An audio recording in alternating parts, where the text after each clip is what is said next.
problemas no están aquí en la radio, los problemas están en muchas partes del mundo. Quiero saludar al señor Gustavo Azócar, él es comunicador, es periodista y también autor, acaba de escribir un libro, Disparen a Matar. Don Gustavo, muy buenos días y gracias por acompañarnos en esta mañana. Don Gustavo, buenos días. Buenos días. Gracias por acompañarnos. A ver, el libro Disparen a Matar, cuéntanos un poco la sinopsis de lo que escribió, dónde se origina y de qué se trata.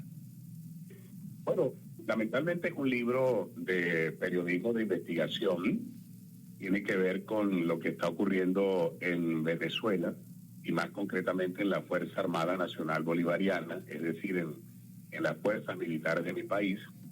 Es un libro que se hizo con base en una investigación que duró 2 años y que contiene más de 600 documentos que se reparten en las clases de la Universidad Militar Bolivariana de Venezuela, donde estudian soldados y oficiales venezolanos.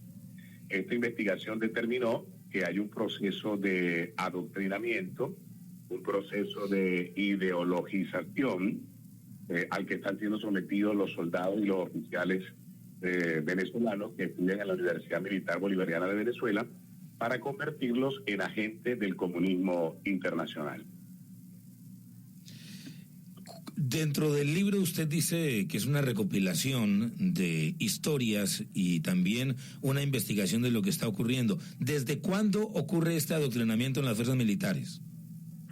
Este adoctrinamiento está ocurriendo desde el año 2010, venía ocurriendo desde el año 2002-2003, pero se hizo política de Estado a partir del año 2010, cuando se fundó la Universidad Militar Bolivariana de Venezuela. Esta universidad fue creada por órdenes del fallecido presidente Hugo Chávez y fue construida, edificada, de alguna forma con la asesoría de militares cubanos que fueron enviados a Venezuela por Fidel Castro y Raúl Castro para conformar todo lo que es el proceso de adoctrinamiento, el proceso de ideologización y para convertir a las Fuerzas Armadas Militares Venezolanas en una fuerza antiimperialista, en una fuerza anticapitalista, en una fuerza socialista, en una fuerza comunista que no está al servicio de los sagrados intereses del país, de los sagrados intereses del pueblo venezolano, sino que está al servicio de un proyecto político comunista que desde hace 16 años se está implantando en Venezuela. Sí, cuando vemos este grupo, esta clase de grupos y de acciones, pues no es nuevo ver a los nazis, a la Gestapo o la misma KGB, diferentes agencias de seguridad en el mundo, pero hablando del ejército que supuestamente están para defender al pueblo, ¿esto cómo lo realizan? ¿Esto cómo hacen para que unos soldados, cuando están en una guerra, pues saben que el enemigo es uno, pero cómo se convierte el mismo pueblo en enemigo? ¿Es acabar todo aquello que se llame oposición? Sí, eso es lo verdaderamente peligroso de este proceso de adoctrinamiento y de ideologización al que está siendo sometido el Ejército y la Fuerza Armada Nacional Bolivariana. Porque como tú bien lo dices, la Constitución de la República Bolivariana de Venezuela establece claramente que la Fuerza Armada Venezolana es una fuerza, primero que nada, apolítica. En segundo lugar, una fuerza al servicio de los sagrados intereses del país, no al servicio de una facción política. Pero a raíz de este proceso de adoctrinamiento que idearon los cubanos y que se está llevando a cabo a través de la Universidad Militar Bolivariana de Venezuela, las Fuerzas Armadas venezolanas se han convertido en el brazo armado de un proyecto político comunista, en el brazo armado de una revolución socialista y comunista, y en el brazo armado para agredir y si fuera necesario para disparar contra todos aquellos venezolanos que no somos comunistas, que no somos socialistas, que no compartimos el criterio del socialismo del siglo XXI y que lo que queremos simplemente es tener un país plural, un país democrático donde reine el principio de la libertad. Sí, dentro de su investigación, de este trabajo investigativo, ¿dónde encuentra usted como ese manual? ¿Lo encuentra en Cuba por parte originado en Fidel Castro? ¿Lo encuentra en la antigua Unión Soviética? ¿O lo encuentra más recientemente en el apoyo de las FARC? ¿Dónde se encuentra ese estilo y la forma? Ya sabemos que cuál es el cual, y valga la redundancia, y es crear este grupo que es un brazo armado ya político para defender la revolución bolivariana, pero ¿dónde se origina la táctica? Sí, todo está originado fundamentalmente en Cuba. Lo que está pasando en la Fuerza Armada venezolana se origina en un proyecto diseñado en Cuba. De hecho, en uno de los capítulos del libro, creo que es el capítulo 21, el libro tiene 21 capítulos, y justo en el último capítulo, en el capítulo 21, hay una revelación que nosotros hacemos allí, que creemos bien importante, que es que en Venezuela está instalado un alto mando militar cubano. Hay altos oficiales de las fuerzas militares revolucionarias de Cuba instalados en Venezuela, instalados en Fuerte Tiuna, instalados en el Ministerio de la Defensa de Venezuela, tomando decisiones y dando órdenes a soldados y oficiales venezolanos para que estos oficiales y soldados hagan exactamente lo que los cubanos quieren. Es decir, tenemos lamentablemente una Fuerza Armada venezolana que no está al servicio en este momento de los sagrados intereses del país, no está al servicio de los 30 millones de venezolanos que habitamos Venezuela, sino que está al servicio de un proyecto político, revolucionario, antiimperialista, anticapitalista, socialista, comunista. Una Fuerza Armada que es capaz de sacrificar la vida de 2 de sus pilotos y de un avión Sukhoi para brindarle seguridad a un jefe de las Fuerzas Armadas Revolucionarias de Colombia, de la FARC, como lo fue el señor Timochenko, en el accidente aéreo que ocurrió recientemente en la frontera entre Colombia y Venezuela, donde un Sukhoi 30 se precipitó a tierra. A ver, yo tengo... La primera es la siguiente. ¿Alguna vez las Fuerzas Armadas de Venezuela estuvieron al servicio de los supremos intereses de la nación? Porque que yo sepa, las Fuerzas Armadas de Venezuela tienen un largo historial de actitudes antidemocráticas y de promover golpes de Estado. Segunda pregunta, usted por lo que me dice, los cubanos son responsables de... ¿Es que los venezolanos también no tienen culpa? ¿No tienen ustedes personalidad propia? ¿Por qué los cubanos son siempre los culpables? Ustedes son los que viven en el país. Bien, no te escuché la segunda pregunta con claridad. Parece que hubo allí como una interferencia en la comunicación y no pude captar a plenitud la segunda interrogante, pero creo tener el contexto de lo que preguntaste. La segunda interrogante es muy sencilla, es un problema. Usted me ha dicho que los cubanos son los responsables de todo. Yo me pregunto, ¿dónde queda la responsabilidad de los venezolanos? Sí, voy a responder justamente por la segunda pregunta. Yo dije que los cubanos son los que están detrás de la instauración de un proyecto comunista en Venezuela. Yo no dije que los cubanos son responsables de todo.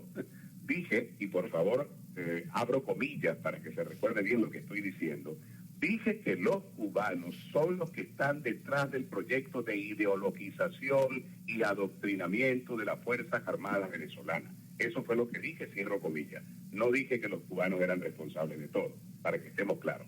Y en cuanto a los venezolanos sí tenemos responsabilidad en lo que está ocurriendo en el país, por supuesto que sí. Fueron los venezolanos los que eligieron por primera vez en el año 1998 a Hugo Chávez.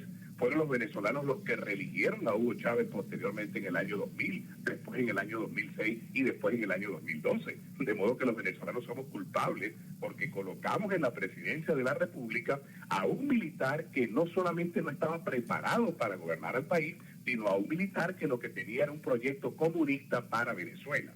Y los venezolanos hemos sido responsables también porque no hemos encontrado hasta ahora la fórmula democrática para salir de este gobierno que preside actualmente Nicolás Maduro y que tiene sumido al país en la crisis económica, social y política más grande en la historia de Venezuela. De modo que por supuesto que los venezolanos tenemos una gran responsabilidad y estamos tratando de corregir el rumbo. Tenemos un proceso electoral el próximo 6 de diciembre donde se va a elegir a una nueva Asamblea Nacional y tenemos la seguridad, la certeza y la confianza de que ese proceso puede marcar la ruptura de este gobierno nefasto para los venezolanos.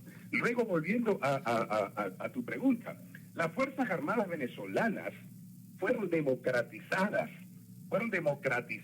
luego de la caída del dictador Marcos Evangelista Pérez Jiménez en el año 1958. Allí comenzó un proceso de democratización de la Fuerza Armada Nacional venezolana. Y desde el año 58 hasta el año 92 fue cuando vivimos un nuevo golpe de Estado, justamente protagonizado por el señor Hugo Chávez. Es decir, que estuvimos desde el 58 prácticamente hasta el 92 sin ningún tipo de azonadas militares, hasta que desafortunadamente se presentó el golpe de Estado de Hugo Chávez el 4 de febrero del 92 y luego el golpe de Estado del 27 de noviembre de 1992. Pero el comportamiento de la Fuerza Armada luego de la caída del dictador Marcos Pérez Jiménez fue un comportamiento democrático en respeto a lo que decía la Constitución y a lo que decían las leyes. Ahora, después que Hugo Chávez asumió la presidencia en 1998, Chávez convirtió a la Fuerza Armada en un movimiento político, en un partido político al servicio de su proyecto revolucionario, y eso es lo que lamentablemente ha convertido a la Fuerza Armada en lo que es ahora, que es un brazo armado de un gobierno que dice ser antiimperialista, anticapitalista, revolucionario, socialista y comunista. Sí, no, y es que podíamos verlo en las imágenes cuando el pueblo salía a la calle y hombres armados comenzaban a disparar contra la multitud. Algo muy parecido a lo que sucedió en Irán, por allá en el, no recuerdo, 2009, cuando en esa primavera árabe, en Irán sí la represión fue pues de una manera brutal. Y para terminar, ese caso de Timochenko partiendo desde Venezuela, ¿qué participación tienen las FARC en ese, ya no adoctrinamiento porque viene de Cuba, sino en ese entrenamiento militar?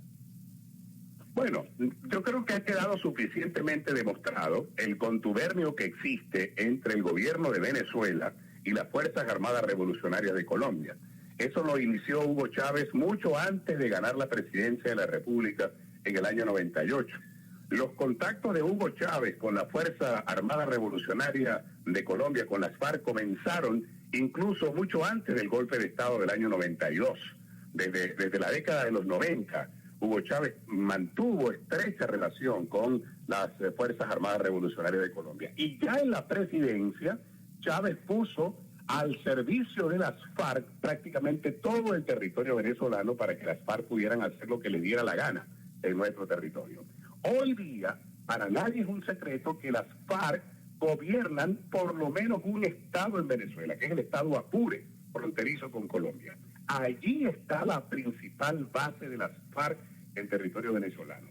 Desde allí despegan los aviones llenos de droga que financian a las Fuerzas Armadas Revolucionarias de Colombia, y desde allí despegan también los aviones que transportan a Timochenko y a todos los miembros del secretariado de las FARC, y los transportan para donde ellos se quieran mover, despegan justamente del territorio venezolano. De tal manera de que las FARC y el gobierno de Chávez y ahora el gobierno de Maduro son la misma cosa, juegan en el mismo equipo y están trabajando para lo mismo, para construir países comunistas, sociedades comunistas en Venezuela y por supuesto en territorio colombiano. Sí, quiero terminar con esto,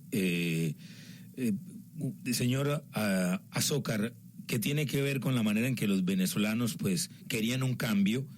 Los venezolanos estaban también hartos de corrupción, estaban hartos de los mismos políticos robando, manejando mal al país, y muchos creyeron en lo que podría significar un cambio positivo. Cuando nosotros vemos el anuncio desde La Habana de un acuerdo de paz que se va a firmar dentro de unos 6 meses, pues le causa a uno alegría, pero usted que lo ve desde la barrera, como en Los Toros, tiene temor que estas acciones de las FARC, que son una evidencia de que no tienen ninguna buena intención de firmar una paz o de que Colombia viva una paz. ¿Cómo lo ve usted? Bueno, a mí por supuesto que como latinoamericano, como venezolano y como gran colombiano, porque yo vivo en Venezuela en un estado que está pegadito a Colombia, vivo en Táchira, en la frontera de Venezuela y Colombia, allí pegado al norte de Santander.